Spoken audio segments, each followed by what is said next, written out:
మన వాత్సల్య సంపూర్ణుడైన యేసుక్రీస్తు ప్రభు నామంలో మీ అందరికీ నా హృదయపూర్వక వందనాలు. ఈరోజు మన ధ్యానం మత్తయి సువార్త 8వ అధ్యాయం 28 నుంచి 34 వచనాల వరకు. ఈ వాక్య భాగంలో యేసుప్రభు వారు యూదులు కాని వారు నివసించే గదరేనీల దేశంకి వెళ్తారు.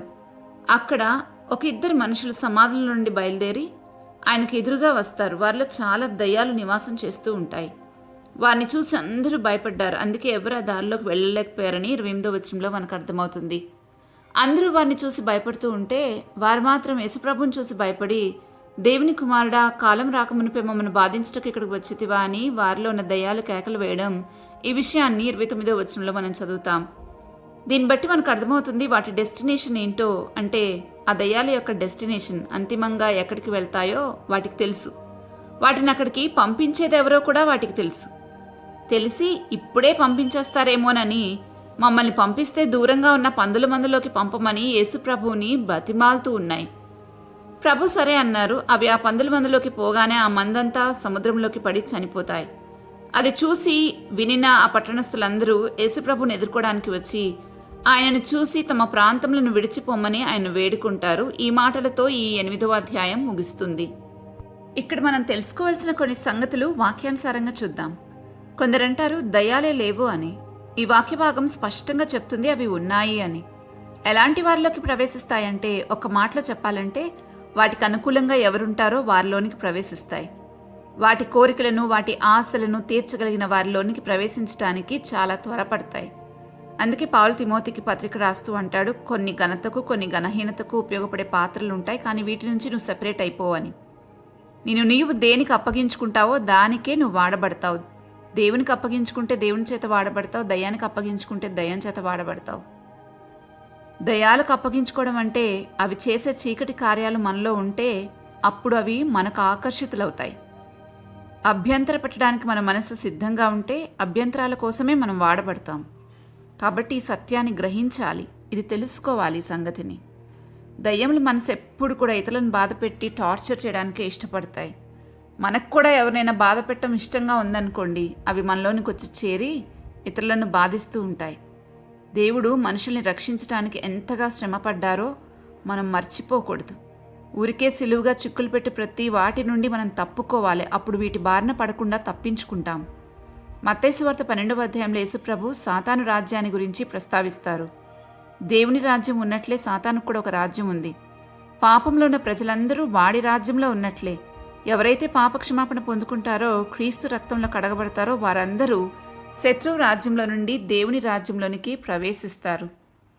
దేవుని క్రమంలో పరలోక రాజ్యంలోనికి ప్రవేశించిన వారందరూ పరిశుద్ధాత్మతో నింపబడతారు. కాబట్టి ఇంకా ఆ దురాత్మలకు మనల్ని వశపరుచుకునే అవకాశం ఉండదు. కానీ ఒకవేళ వాటికి ద్వారాలు తెరిచే పని మనం చేస్తే మాత్రం అవి చొరవ తీసుకునే అవకాశం ఉంటుంది. అప్పుడు మన మీద వాటి ప్రభావం చూపిస్తుంది. దేవునికి లోబడి ఉండటమే వీటిని ఎదిరించటం అని, దేవునికి లోబడిన వారి దగ్గర నుండి వాడు పారిపోతాడనే విషయాన్ని యాకోబు తన పత్రికలో రాస్తున్నాడు 4వ అధ్యాయం 7వ వచనంలో. దయ్యములు ఎప్పుడూ వాటికి నివసించడానికి ఒక ఇల్లు కావాలి. వాటి కొరకు అవి వెతుకుతూ ఉంటాయి. అంటే మానవ శరీరాలు కావాలి. కాబట్టి ఎవరైతే దేవునికి లోబడక దేవునికి విరోధంగా ఉంటారో వారిని వెతుకుతూ ఉంటాయి. అలా వాటికి అనుకూలమైన వారిని చూసుకుని వాళ్ళ నివాసం ఏర్పాటు చేసుకోవడానికి చాలా ప్రయత్నం చేస్తాయి. బలవంతంగా వారిని పట్టి పీడిస్తూ ఉంటాయి. అందుకే వాటికి నివాసం కావాలి కాబట్టే పందుల్లోకి పంపమని ప్రభువుని బతిమాలుకుంటున్నాయి. ప్రభువు అనుమతించారు. లూకాసు వార్తలో ఇంకొంచెం వివరణ ఉంటుంది దీని గురించి. అదేంటంటే వాటిని పాతాళంలోనికి పంపొద్దని ప్రభువుని వేడుకుంటాయి.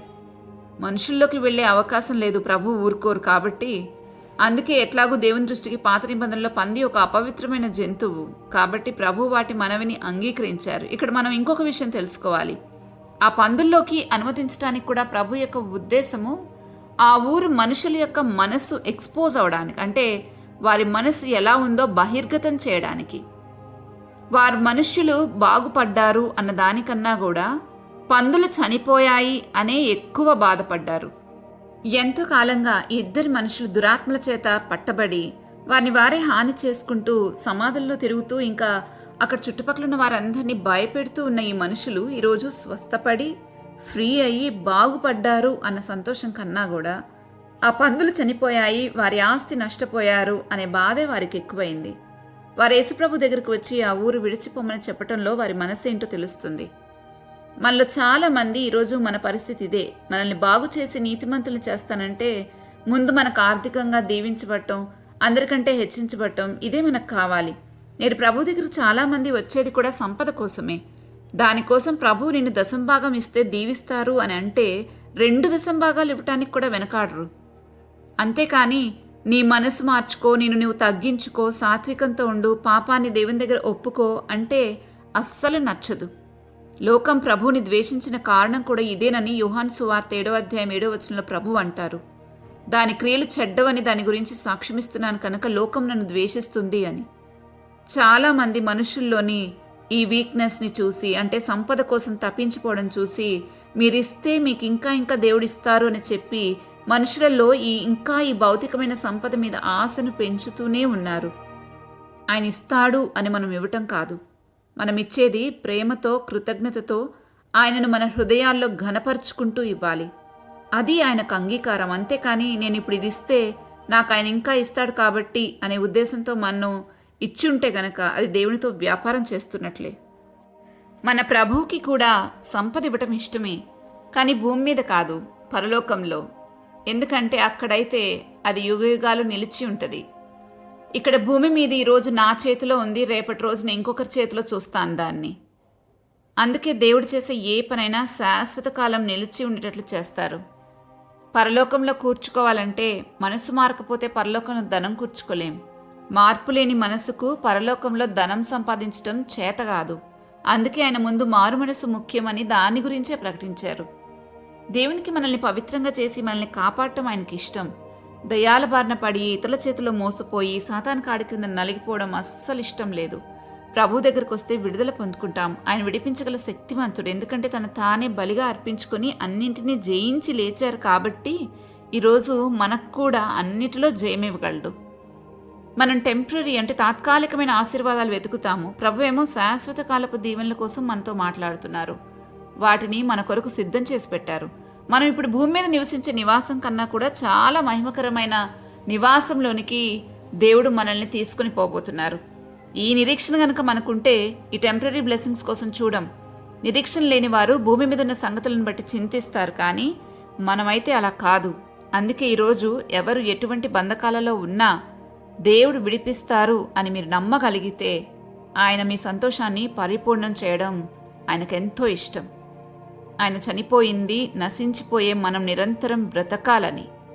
కాబట్టి మనం అందరం ఈరోజు ప్రభు సన్నిధానంకి వచ్చి మనకున్న ప్రతి పరిస్థితిని ఆయనకు వివరించి చెప్పుకుంటే తప్పకుండా ఆ పరిస్థితిలో నుంచి మనల్ని ఆయన బయటకు తీసుకుని వచ్చి మనల్ని బాగు చేసి స్వస్థపరచగలడు.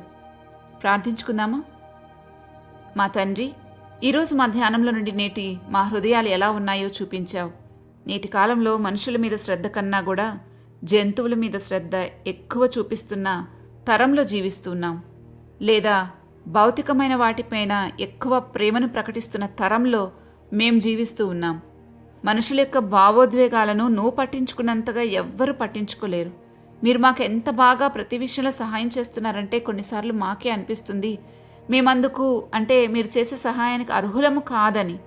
కానీ మీరైతే మాకు అర్హత లేకపోయినా మీ మంచితనాన్ని బట్టి మేము చాలాసార్లు బ్రతికిపోయాం ప్రభువా. మాకు అర్హత లేకపోయినా కూడా మీరు మాకు సహాయం చేస్తూ ఉన్నారు. ఇప్పుడు కూడా అడుగుతున్నాం, దురాత్మల బంధకాలన్నిటి నుండి మమ్మల్ని విడిపించండి. చీకటిలో నుండి ఆశ్చర్యకరమైన నీ వెలుగులోనికి మమ్మల్ని ఇప్పటికే రప్పించారు.